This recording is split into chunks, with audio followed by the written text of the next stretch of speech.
Messieurs, vous allez assister au meeting de Jean-Luc Mélenchon. Ah mais on fait pas... Ouais, non, vous êtes pas d'interview. Vous êtes qui? Un média sur internet. C'est quoi comme média? ERTV. Comment? Ah ouais non, c'est bonne journée. Merci, à plus.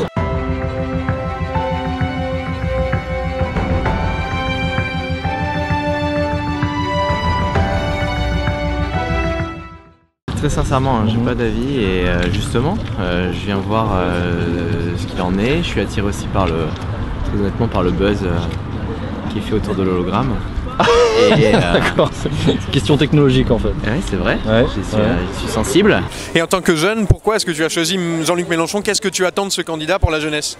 Je crois qu'on est confronté à une crise qui a des facettes extrêmement nombreuses depuis quelques années, une crise économique, une crise sociale, une crise écologique, une crise démocratique.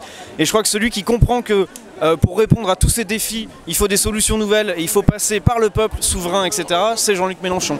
Sur la règle verte, sur le partage des richesses, sur tout un tas de questions, c'est lui qui apporte des réponses, il me semble, de progrès, de solidarité, de justice, pour répondre aux défis auxquels on est confronté. La société, elle va pas bien, il faut qu'on trouve des réponses et voilà, je me reconnais dans les positions et dans les revendications qui sont portées par la candidature de Jean-Luc Mélenchon. Lui, Jean-Luc Mélenchon, pourquoi lui?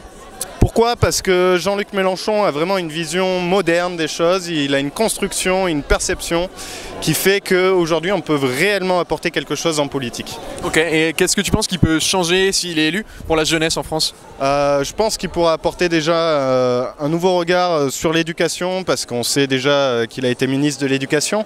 Donc sur ce point, je lui fais entièrement confiance et il va vraiment réformer l'éducation. Madame, mademoiselle, vous allez au meeting.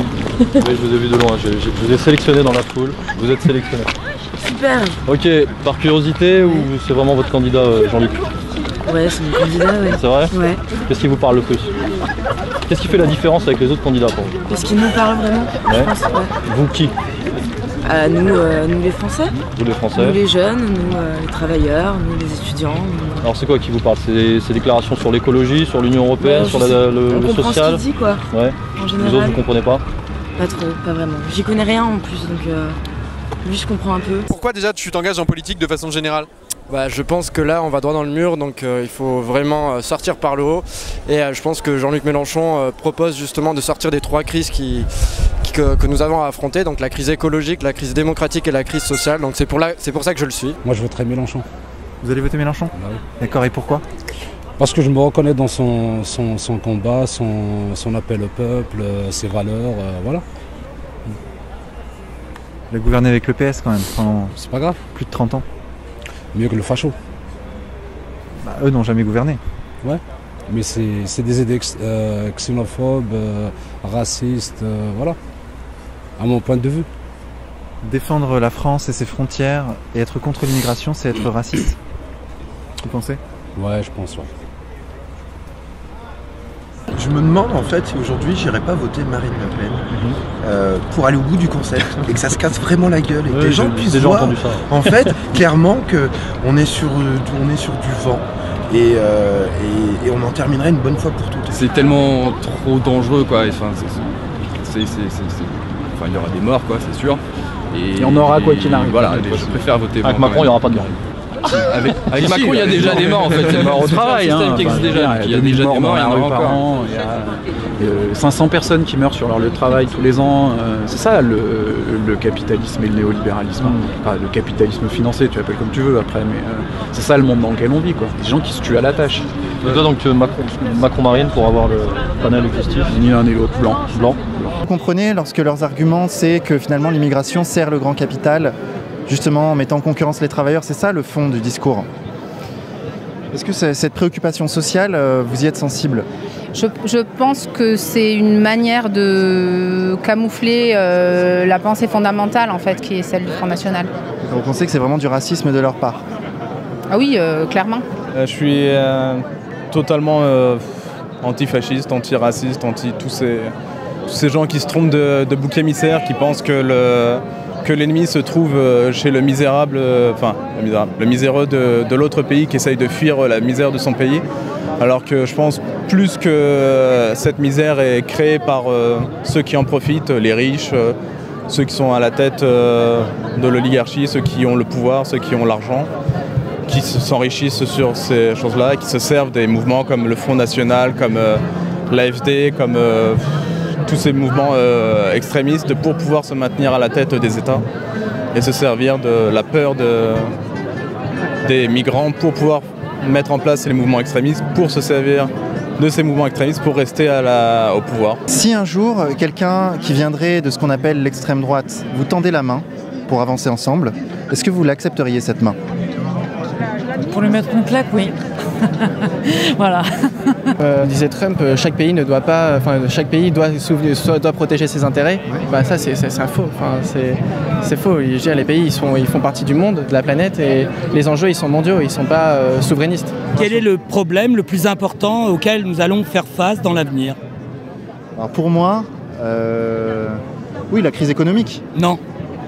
Climate change, c'est-à-dire le changement climatique, c'est-à-dire qui nous met tout le monde à égalité par rapport à ça. Et donc on ne peut pas avoir les multinationales qui font leurs profits n'importe comment, comme à l'heure actuelle, sans les remettre en cause pour pouvoir nous sauver tous. On ne peut pas être isolé du monde. C'est-à-dire que s'il y a des flux d'immigration, c'est qu'il y a un problème ailleurs, et peut-être que la France en est la cause. Je veux dire, avec toutes nos entreprises multinationales et le libéralisme, justement. Et les guerres. Et les guerres, voilà. Et il doit y avoir des choses que la France n'a pas, dans lesquelles la France a ses responsabilités. Et je pense que l'immigration fait partie des responsabilités que la France doit prendre et doit supporter. Pour moi, la politisation, c'est une sorte de politisation, et je vais vraiment voir tout le monde. Je vais vraiment voir, voilà, je peux regarder tant extrême droite Soral, je vais regarder à l'extrême gauche. T'étais chez Macron hier? J'ai essayé d'aller à Macron, mais c'était beaucoup moins bien organisé. Et on n'a pas pu rentrer, quoi. Franchement, je pense que c'est la dernière chance démocratique qu'on a. Ouais. Si c'est pas Mélenchon qui passe là, avec les mecs qu'on a dans l'écurie là, on se prépare à une dictature qui va être pire que tout ce qu'avaient pu imaginer de mieux tous les mecs de la Stasi, de Hitler, de machin. Donc pour vous, tous les autres candidats, ce sont tous des proto-fascistes? C'est pas qu'ils sont proto-fascistes, c'est qu'ils n'ont pas le choix, ils n'ont pas de solution, ils sont dans un système de pensée où il n'y a qu'une seule ligne ils n'ont qu'une seule ligne de conduite possible. Vous dites beaucoup ça à ER, qu'on fait passer trop le problème racial avant le problème social, justement. J'aime beaucoup Mélenchon pour ça, c'est-à-dire que, voilà, bon, certes c'est utopiste, c'est très utopiste, mais on parle autre chose que de racisme, que de toute la journée. Voilà, il y a des problèmes sociaux en France et c'est un des seuls qui propose de les régler. Faut voir à quoi sert l'Europe et à quoi elle a servi. On est dans une Europe en paix depuis 50 ans, c'est pas pour rien. Donc si c'est casser tout ça pour des désaccords sur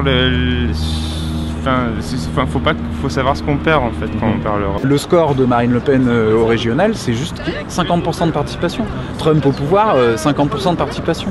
Voilà, ça n'arrivera pas. Je pense pas qu'elle fera un grand score. À mon avis, les médias se plantent, ils se fourrent le doigt jusqu'à l'œil. Plus de participation, c'est Marine Le Pen à moins de 15. Si on parle de société ouverte, on parle de frontières aussi?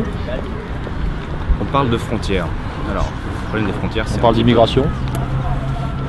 Oui, on a besoin d'immigration de toute façon. De toute façon, on ne fait pas suffisamment d'enfants pour renouveler la population. Et ensuite, je ne pense pas vraiment que l'immigration soit un problème.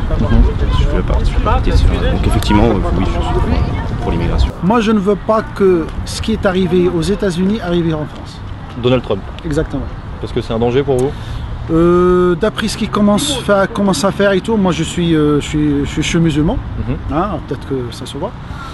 Et d'après ce qu'il commence à faire, donc il a commencé tout de suite par faire, voilà, stigmatiser un petit peu ce qu'il a fait, les musulmans. Il ne faut pas qu'ils sont interdits à rentrer en France. Les 7 pays, déjà j'ai bien choisi, l'Afghanistan, l'Iran, de confession musulmane.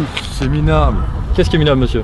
Que la gauche de la gauche soit représentée par un costard-cravate qui n'a jamais dormi par terre. Vous parlez de Jean-Luc Mélenchon? Voilà. Vous savez combien on est de mendiants sur cette terre? Non, je ne sais pas, monsieur. On est 7 milliards. J'ai compris. 7 milliards de mendiants qui tendent la main pour un centime avant de dire merci beaucoup à la caissière. J'ai compris, monsieur. Vous comprenez? J'ai compris. Il y en a qui mendient un travail, il y en a qui mendient un sale air. Qu'est-ce qui peut nous rendre égaux? Zéro. Voilà l'égalité. Tout ça, zéro. Vous savez, c'est quoi zéro? Ça s'appelle un monde gratuit. Quels sont les points précis qui vous touchent dans le programme de Jean-Luc Mélenchon? La répartition des richesses, clairement. Ouais, je veux dire, ça commence par là, ça finit par là, quoi. Et comment il va le mettre en place, ça? Bah ça c'est dans le programme, il faut lire.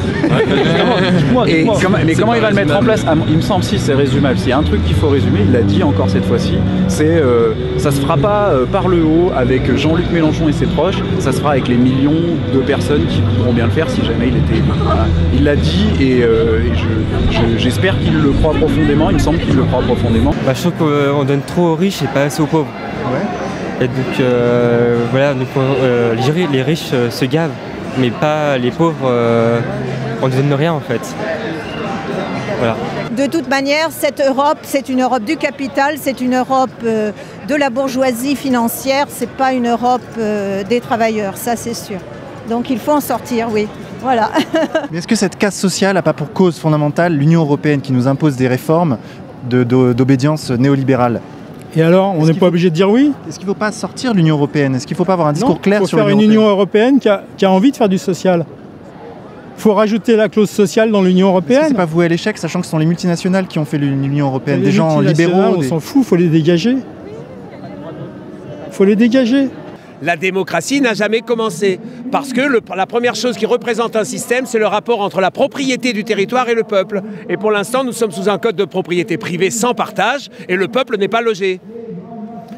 Vous comprenez un peu le propos que je dis? Bien évidemment. Voilà, donc on n'a jamais commencé, on est dans un incréé. La démocratie, mondialement, elle est fausse depuis 1793, le code Napoléon qui défend les biens sans partage. Alors qu'une démocratie, obligatoirement, loge le peuple. C'est la première des choses. Normalement, chaque élément du peuple doit avoir un droit relatif en mètres carrés et qualité de mètres carrés. On n'a jamais commencé.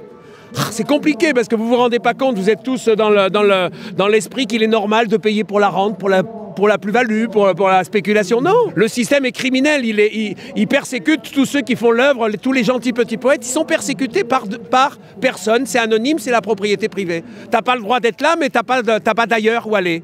C'est génial. L'ennemi, c'est pas l'immigré. L'ennemi, c'est le capitaliste, c'est le banquier, c'est l'oligarchie. Mais le capitaliste, il veut l'immigration. On se souvient des discours de Bouygues dans les années 70 qui disaient c'est très bien qu'il y ait de l'immigration puisque ça permet d'avoir une concurrence entre les gens et puis les Africains ils sont plus dociles au travail, etc. Tout ça, ça existe, on le voit, il y a des vidéos. Et c'est Giscard qui a organisé l'immigration. L'immigration, c'est quelque chose qui est important. C'est égalité, réconciliation, c'est genre derrière. Ah, d'accord. C'est hallucinant quand on est dedans, quand on est à l'empathie, à la compréhension des choses, quand on voit les sans-abri, qu'on se dit merde, c'est moi. Le sans-abri, c'est moi dans un autre schéma. Mais qu'est-ce qu'on fait ici? Bah on vit, on fait le génie, on s'aime. Ça te va comme ça?